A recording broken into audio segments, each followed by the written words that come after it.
I gave the natives of the Americas, Polynesian, Oceania, high American tech. This, along with feudalism being embraced and reforming them into monarchies, they'll be at much less of a disadvantage when the Europeans come to colonize them. If you enjoy the video, please do remember to like it and share it with a friend. It really does help the channel grow. Finally, we have reached a game where we are keeping the natives. You got that right, we are going to keep them. And as I said in the intro, it is for a very good reason. Technology over here is not red like it normally would be, and in fact, they are all high American. Aboriginals also high American, because why not? Even the Polynesians are now high American. Now the Polynesians are green on the technology screen. I don't know why. For some reason they actually start with 2, and I gave everybody that I buffed 2 technologies. So for some reason these guys are on tech 4, while everybody else in the world is on a tech 3 at the most, but that's okay. No doubt colonization is going to be an interesting one on this time. I'm really hoping for a sunset invasion. I do not know how the AI will handle it, but a man can dream. Anyways, you guys know the drill. We're going to hit that speed 5 and unpause. And 40 years in, it looks like actually not a whole lot has changed up here in North America, except for a couple of tags have eaten up a couple of other tags. A couple of dudes over here have taken exploration ideas, but it doesn't seem like they have the economy to actually colonize. So it looks like we may have to wait until the Europeans get here to really start seeing anything interesting happening. Now I should mention that the Aztecs, Mayans, and the Incans all stay the same. I only change the guys that basically migrate around and the ones that I would delete in a normal video.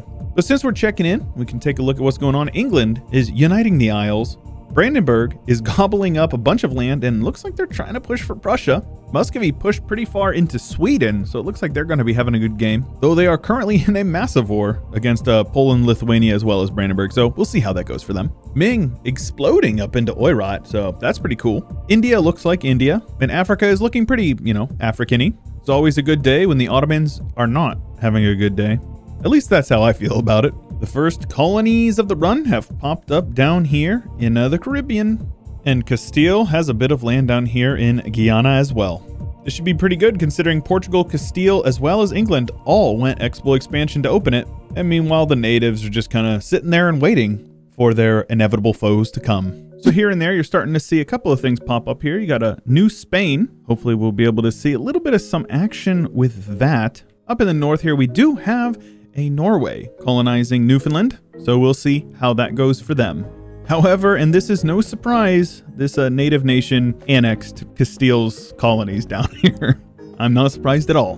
But overall, considering that we're almost 100 years in, I don't see a whole lot of colonization going on. It probably has something to do with the fact that France has been beating the tar out of Spain, multiple wars. But one thing you don't see very often, and I'm really happy to see it, is over here you got 2 Sicilies. They got Sicily 1 and Sicily 2 down here, apparently, gobbling up all kinds of land in the Maghreb. As a matter of fact, it looks like the Maghreb is almost exclusively Europeans. A couple Tunisian provinces and Jared, but that's it. And, as per usual, Ottomans gobbling up the Mamluks, kicking their teeth in. Not long for this world by the looks of it. 40 years into the Reformation, and it is not looking good at all. 2 of the Reformation centers are down here in the south and 1 up here in Bohemia. And right now we only have 1 Reformed center. Of course, we do have Anglican England, so you've got that. Ming's got a lot of rebels, a couple of separatists, a couple of peasants, so I don't know. They did reach all the way over into eastern Manchuria, so I'll give them that. They're doing well. Bengal and Delhi seem to be kind of competing for northern India, and southern India is still Bahmanis and Vijay. Songhai ate up Mali. Aside from that, Africa doesn't look super interesting, though it does look like these guys ate Benin. Also, I said Muscovy was having a good game. The lie detector test determined that that was a lie.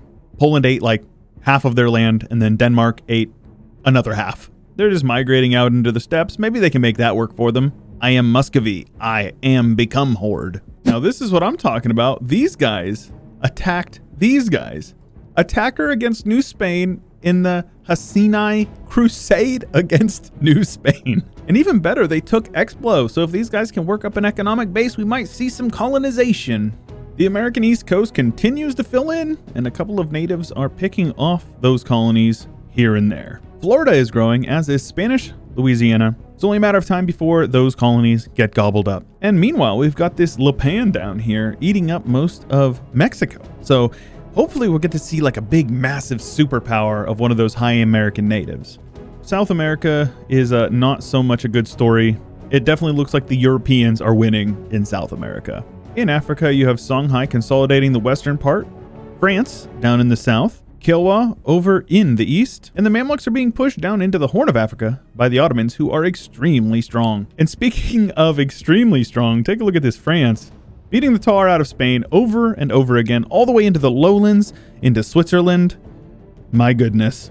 And it doesn't look like Spain and Austria is having a good game, at war with quite a few people, namely the Ottomans. And one of the more cursed things about this run that I've seen so far, despite the fact that there are really powerful, high technology natives in America, is Protestant Italy.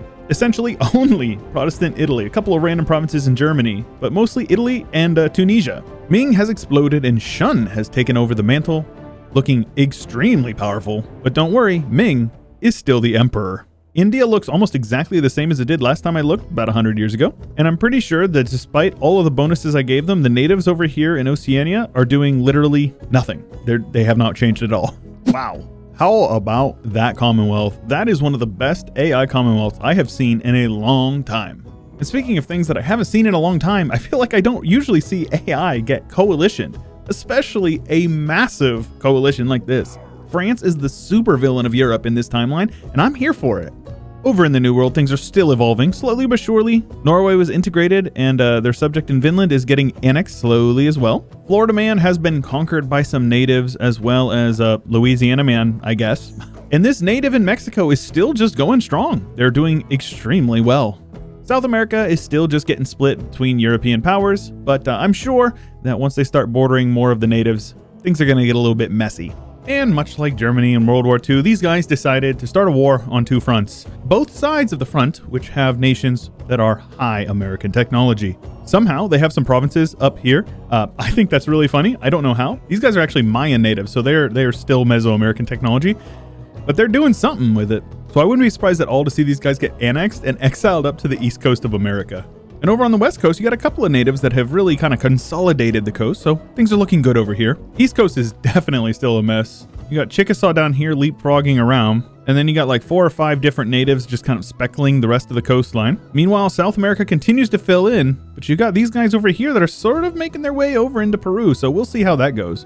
Now, I don't know how this happened, but we have a Catholic Tripoli who is an ally of France fighting in a war against the Ottomans with France on their side. Ottomans rocking the #1 great power, but France second, and not by that far. But then it drops almost 1,000 development below the Ottomans down to the Commonwealth, another 600 down to Great Britain, Portugal, Brandenburg, Songhai, and Shun, all sub 1,000 development, except for Shun, but they just haven't embraced institution, so they don't really stand a chance. Speaking of Shun, they have eaten up almost all of China and most of Mongolia. And since we last looked, they have taken over the mantle of the Empire of China, but that doesn't really mean much, considering the fact that they're losing all of it, all of their mandate. Oh, you love to see it, folks. Mamlukian Australia. My goodness, South America is absolutely exploding with war. Meanwhile, North America doing a little bit of the same, but some growth is definitely happening for a bunch of different people, so I'm excited to see it. Once imperialism comes around, you may actually even see them get over into the old world, so to speak. Meanwhile, Japan over here in California, absolutely dominating North America. Brandenburg is getting squeezed, getting a little bit of a hug between France and the Commonwealth, a big loving hug. And I just want to say how scary this border is. It's extremely long, like thousands of miles between the Commonwealth and the Ottomans. Hey, Spain. Are you all right there, buddy? Looks like they might need a little help. Anytime you can see a Portugal growing, I would say it is a good run. Timmy also making his way, pushing over into Tibet. And I wasn't kidding when I said that Muscovy has become step horde. Muscovy is pushed all the way out of Russia into like Kazakhstan. Sadly, it looks like the natives kicked the Mamluks out of Australia. Meanwhile, Delhi and Bengal are making a race southward. Bamanas has been annexed, and VJ, probably not long for this world. Meanwhile, the Congo is consolidating a bit of Central Africa. Kilwa has been kicked mostly out of Western Africa, and it looks like they're about to lose even more land. And with a little less than 100 years left in the game, the Ottomans are reigning supreme with France, the Commonwealth, Portugal, Delhi, Great Britain, Bengal, and the Ming somehow in charge. Don't ask me how Ming made it come back, but they certainly did. I'm actually surprised that this is even the same save, if I'm being honest. But boy, oh boy, is this Commonwealth big. And France continues to encroach on that German border with them. Brandenburg is just hanging on by a thread. The New World continues to evolve. Most of the power on the East Coast has been consolidated between 3 different tribes, Chickasaw holding the bulk of the development. But then taking a look at Mexico, you can see Lipan over here isn't fooling around. They have taken over Alaska. And though a large portion of Africa is controlled by the Ottomans, Songhai, Congo, and now Lundu down here, all doing pretty well in their own right. But I would be lying if I told you I wasn't disappointed that none of the New World natives are in the Great Powers. And in the end, we have some pretty wacky borders. Somewhere along the line, it looks like Lipan actually had some rebel issues and exploded, but not before conquering basically all of South America. Chickasaw became the hegemon of North America, eating up most of this Picot guy, as well as this Micmac. One thing that I'm really happy to see here is a revolutionary Wales. The sheepshaggers are revolutionary. Revolutionary France had a really, really good game. They even gobbled up a bunch of land in southern Italy after beating up on two Sicilies who happened to kick the Ottomans out of the Balkans as well as Greece. And speaking of the Ottomans, they didn't fare too well. Not well at all.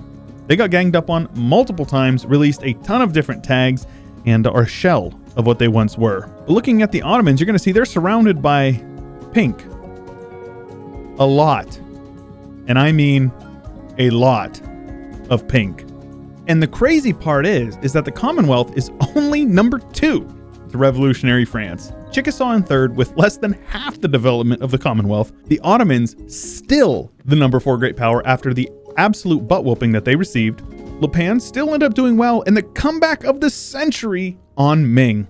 Songhai, Great Britain, gets some honorable mentions as well. And take a look at that. Naval hegemon, revolutionary France. How about that Ming? They were actually bigger the last time I looked, but it looks like the Commonwealth kicked them a few times and they coughed up a couple of breakaway states. But overall, very cool considering the fact that they were like 10 provinces and they lost the mandate. They actually have some mandate and it's going up. No reforms or anything like that, but still seeing the AI come back from a spiral like that is impressive.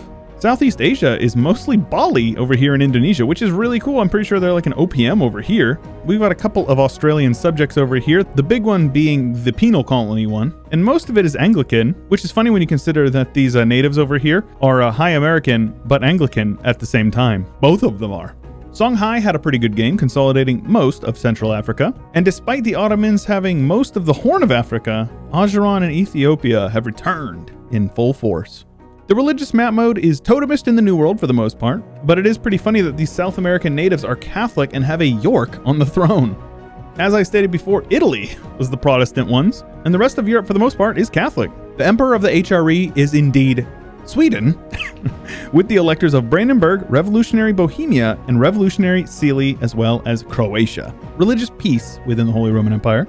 China and India are an absolute mess of Tengri, Confucian, Buddhism, as well as Hinduism, and the Japanese crossed over into Korea and converted them to Shinto. If you enjoyed that video, make sure you let me know by leaving a like on the video. I appreciate that a lot. Leave a comment down below for something that you would like to see next. And if you see one in the comments that you like, make sure you give it a thumbs up because I really consider those comments when I'm deciding on what the next video will be. If you haven't already subscribed, you should subscribe for more content to come. If you want to join my Discord or my subreddit, you can check those out linked in the description below, as well as my Twitter. And if you want early access to every single video that comes out on this channel, you can check out my Patreon linked in the description below the video. Got some fun stuff planned for you guys, and I think you're really going to enjoy it. I'm very excited to bring it to you. But until then, stay chill.